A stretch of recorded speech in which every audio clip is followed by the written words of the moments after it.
This video will teach you how to multiply 3 or more whole numbers mentally. So some steps that we need to know are that whenever you're using this trick or this intuitive method, you have to rearrange the order of the numbers depending on the numbers that you're given to multiply. So whatever order of numbers you find simplest is what you use. So for example, question number 1. So you have 8 times 5 times 11. So in this case, if we went from left to right, it would be the simplest thing to do. So 8 times 5 would give you 40. And since 40 ends in a 0, 40 times 11 would be super easy to do, which would give you 4 times 11 would be 44.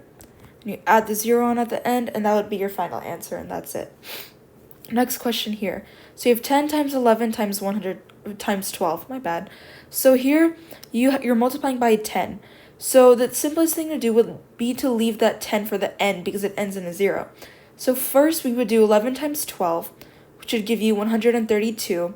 And then 132 times 10 is simply 132, and then you add on a 0, and that's it. So this next question here is tricky because sometimes people can multiply an entire sequence of numbers without realizing that there's a 0 at the end you have to multiply with, which would just simply give you an answer of 0. So here you have to scan the entire problem before you start multiplying.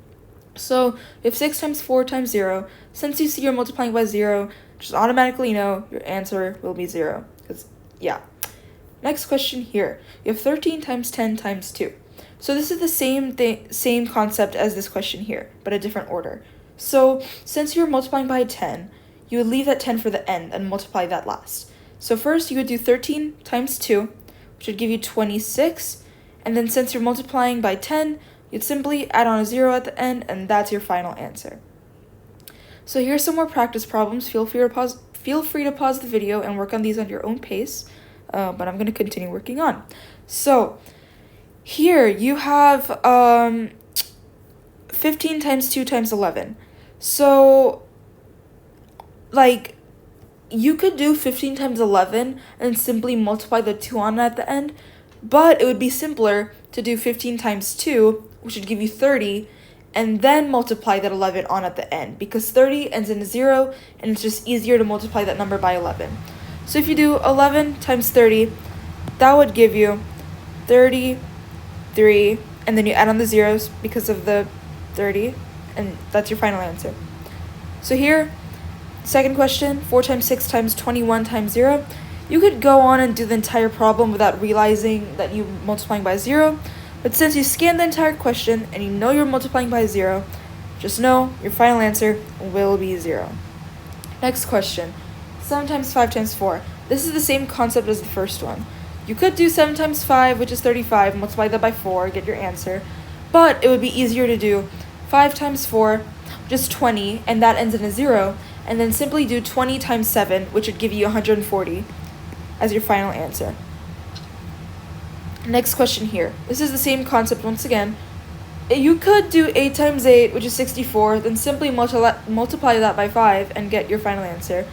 But what I would do is do 8 times 5, which is 40, because it ends in a 0, and it's just easier to multiply 40 by 8.